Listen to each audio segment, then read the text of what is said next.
Maaga kong tinalo yung number 1 contender mo, baka naman pwede akong mag-optional o voluntary defense. Pinapayagan po ito para kumita naman ng todo-todo yung kampiyon as long as may written permission. Pangalawa, dapat yung iyong contender ay rank either within the top 10 or the top 15. So pasok si Casimero kung Pow!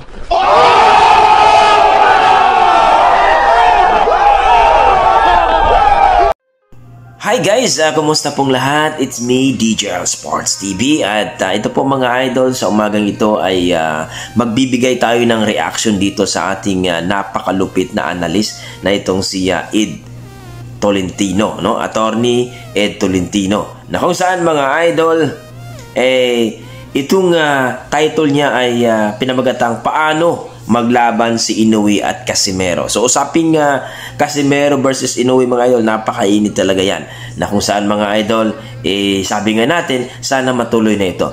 So ito yung paliwanag ni Sir Attorney Ed Tolentino sa kanyang boxer short. Tara panoorin natin mga idol at magbigay tayo ng reaksyon sa kanyang paliwanag.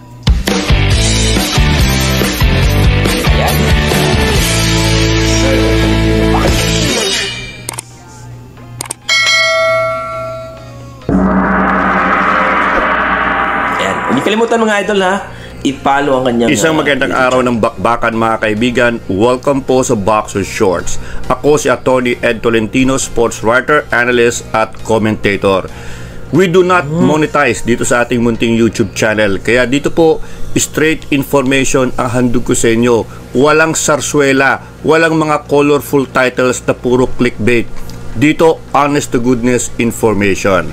At ngayon, pag-usapan po natin itong anggulo kung saan maaaring maglaban si Naoya Inoue at si Jonrel Casimero. Matapos pong talunin ni Naoya Inoue si Marlon Tapales para sa undisputed Super Bantamweight o Junior Featherweight Championship, hinamon ni Casimero ang Japanese Monster. Dagdag pa ni Casimero, siya lamang ang maaaring tumalo dito kay Naoya Inoue. Ngayon, hindi natin pag-uusapan kung kaya bang talunin ni Casimero si Inoue. Basang-basa na yung topic na yan. Ang ating pag-usapan, pwede bang maglaban talaga si Casimero at si Inoue? Nasa posisyon ba itong si Casimero na mag-demand ng isang title shot kontra kay Naoya Inoue? Kung hindi naman, ano ang dapat mangyari para maglaban at magtuo sa lona si Naoya Inoue at si Jonrel Casimero? Yan po, pag-uusapan natin sa Boxer Shorts. Si Naoya Inoue mga kaibigan ang undisputed champion sa Super Bantamweight Division. Ang ibig po sabihin nito, siya ang may hawak ng all 4 major belts sa division at 122 pounds. Hawak na ang WBA, WBC, WBO at IBF championships. Sa ngayon mga kaibigan, wala sa posisyon itong si Jonrel Casimero na humingi ng outright title shot kontra kay Naoya Inoue sapagkat hindi naman siya ranked number 1 contender mapa WBC, WBA, IBF o WBO. Kinakailangan ikaw ay ranked number 1 o ikaw ang mandatory contender upang i-exercise mo ang iyong karapatan para mabigyan ng outright title shot ng kampiyon. Hindi po ito ang sitwasyon. Si Casimero is ranked number 7 sa WBC, hindi siya ranked sa top 10 ng WBA, nasa number 5 naman siya sa IBF at number 3 naman sa WBO. So hindi siya ranked number 1. Ngayon, pwede naman po mga kaibigan, usually ang isang boxing champion kapag isang titulo ang kanyang hawak, binibigyan siya ng 1 taon para idepensa ang corona sa number 1 contender. Kung maaga niyang may didepensa ang corona sa number 1 contender at siya mananalo, meron pa siyang sapat na oras para humingi ng permiso sa organization na, boss, maaga kong tinalo yung number 1 contender mo, baka naman pwede akong mag-optional o voluntary defense. Pinapayagan po ito para kumita naman ng todo-todo yung kampiyon as long as may written permission.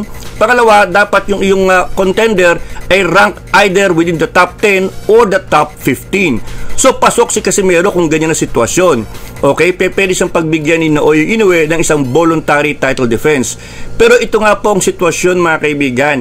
Hindi lang iisang titulo ang hawak ni Naoya Inoue. Ang hawak po niya ay 4. Apat, WBA, WBC, WBO at IBF. So ibig sabihin, yung apat na yan, may kanya-kanyang number 1 rank contender. So, yung apat na yan, mga kaibigan, yung apat na organization, usually pag undisputed champion ka, mag-uusap-usap yung apat na yan. At they will agree kung sinong number 1 contender ang dapat mauna. So, there will be a rotation basis, mga kaibigan. Yung una mo, ikaw muna, WBC, maaari susunod yung WBA number 1, yung IBF number 1, at yung WBO number 1. So, nakikita nyo, mga kaibigan, sa ngayon, based on the rotation, nauna ang WBC. So, kinakailangan harapin ni Naoya Inoue ang number 1 contender ng WBC na si Luis Neri ng Mexico. So, pagkatapos niyan, maaaring sumunod naman WBA, IBF at WBO kasi may kanya-kanya silang rank number 1 contender. Ito problema, syempre, fully book ang schedule ni Naoya Inoue. Fully book, mga kaibigan, sapagkat apat na titulo, apat na number 1 contender ang kailangan niyang harapin on a rotation basis. Sunod-sunod yan. So, saan mo may sisingit ang isang voluntary o optional defense? Napakahirap po, mga kaibigan, ano? Sapagkat sabi nga natin, kapag let's say, tinalo niya si Luis Neri, maaaring susunod naman yung WBA. Pag sinabi niya, teka ba na, mag-optional ako, sabi ng WBA, hindi pwede. Matagal na naghihintay yung number 1 contender namin, si Muro John Akbadaliev. Tatanggalan ka namin ng corona. Iyan ang sitwasyon dyan, mga kaibigan. Ano? Naalala nyo yung case ni Terence Crawford? Tinalo niya si Errol Spence para sa Undisputed Welterweight Championship. And next in line na pala yung IBF number 1 contender. Sabi ng IBF, kailangan i-depensa mo na. Susunod na kami sa rotation eh. Ang sabi ni Crawford, teka muna, may rematch ako kay Errol Spence. Mas gusto ko yun, mas marketable yun. Ay sabi ng IBF, hindi pwede. Matagal na naghihintay yung contender namin. Tinanggalan ng corona itong si Terence Crawford. Yan po ang sitwasyon ni Naoya Inoue. Siguro kung isang title lamang ang kanyang hawak, madali, ano? Madali. Kasi talunin ko yung number 1 contender, meron pa akong oras para sa isang voluntary defense o optional defense, pwede kong i-accommodate si Casimero. Pero hindi. Pagkatapos ng WBC, hihilera naman either WBA, IBF, o WBO. May kanya-kanya silang number 1 rank contender. By rotation yan. So, napakahirap isingit ang isang voluntary defense o optional defense. Unless, mga kaibigan, let's say, next in line. Sabihin natin, next in line yung WBO, kung saan rank number 3, itong si Casimero, at rank number 1 naman, si Sam Goodman na Australia. Let's say, WBO na next in line. At sinabi ni Sam Goodman, may injury ako, hindi pa ako pwede. Iyon, maaaring pagbigyan itong si Casimero. Maaaring sabihin ni Naoya Inoue, dispalinghado yung number 1 contender nyo, pagbigyan nyo naman ako, isang voluntary defense muna. Maaaring pagbigyan ng WBO kung may permiso, sapagkat mataas ang ranking ni Casimero doon sa WBO, number 3. So doon maaaring mangyari ang isang laban ni Casimero versus Inoue. Pero mabigat po ang mga kondisyones, mga kaibigan. Siyempre, pag number 1 contender ka na, you will press your right to get a title shot. Ang tagal mo naghintay, di po ba? So, yan po ang burden ng pagiging undisputed champion. Wala kang pahinga. Pagkatapos ng number 1 contender ng WBC, isusunod naman either WBA, IBF, o WBO. Napakahirap isingit yung optional defense kung saan meron pang 3 number 1 contenders na naghihintay. Tama. At yan nga po, mga kaibigan, ang sitwasyon ni General Casimero. Wala po siya sa posisyon ngayon para humingi ng outright title shot kontra kay Naoya Inoue, sapagkat hindi naman siya rank number 1 o hindi naman siya mandatory contender mapa WBA, WBC, WBO o IBF. Fully booked itong si Naoya Inoue to accommodate a voluntary defense contract kay General Casimero. Pero mga kaibigan, General Casimero can do something about it. Maaari niyang gawa ng paraan para maiposisyon niya ang kanyang sarili para maging number 1 contender, particularly sa WBO kung saan napakataas ng kanyang ranking, rank number 3. Kapag naging number 1 contender siya sa WBO at next in line na ang WBO, no choice si Inoue but to face General Casimero. Now, how can this happen? Ang rank number 1 contender sa WBO ay si Sam Goodman ng Australia. Rank number 2, itong si Luis Neri. Number 3 naman si General Casimero. Obviously, wala nang pakialam si Luis Neri sa WBO sapagkat Mas mataas ang kanyang ranking sa WBC at next in line na siya kay Inoue. So, bahala na kayo sa WBO, sabi ni Luis Nery. That leaves Goodman and Casimero.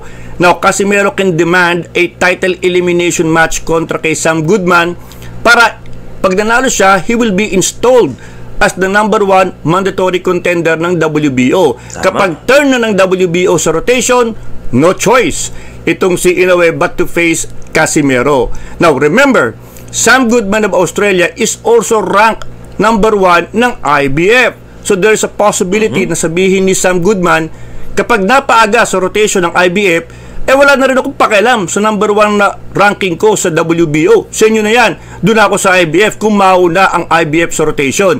So, the more na nasa posisyon si Casimero to demand a title elimination match para maging number 1 contender ng WBO. So, ito po ang mga bagay-bagay na kailangan mangyari para mapuwersa ni General Casimero na makaharap si Naoya Inoue. Para no choice itong monster but to face our pambato na si General Casimero. He has to play his cards right and he must take on the right opponents.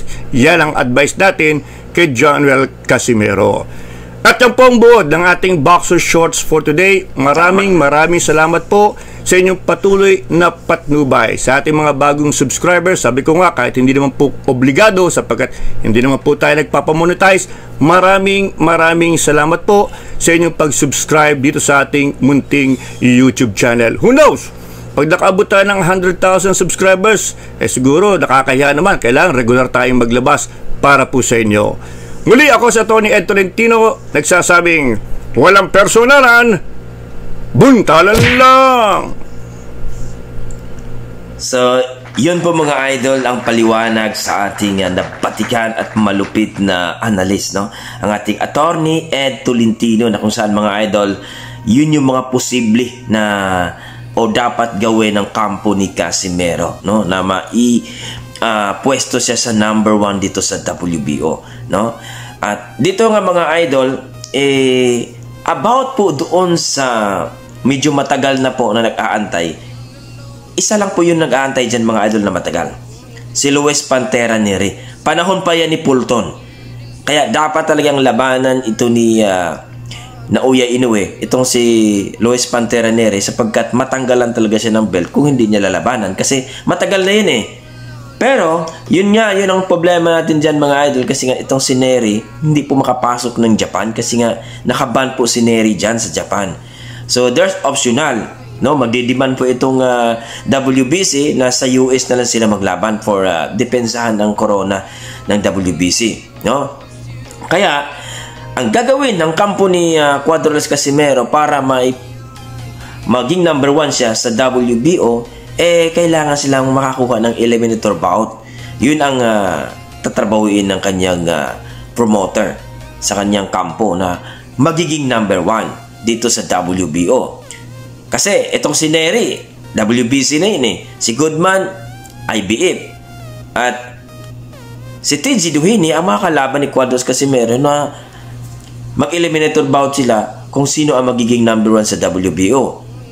Kaya para sa akin, there's a chance kasi kapag magiging number 1 si Cuadras Casimero sa WBO at makita ng organisasyon na mas may hype sila, yun ang masasabi natin, there's a chance. Kasi kung nakikita natin mga idol yung post ni Cuadras Casimero na si Nery ang mauna, pangalawa siya. So, para sa akin, ito yung ito yung dapat gawin ng kanyang promoter at kanyang kampo na mapalaban siya for eliminator bout. Maaring si Duhini ang kanyang makalaban dito. Kasi si Sam Goodman, hindi na itataya niya yung niya.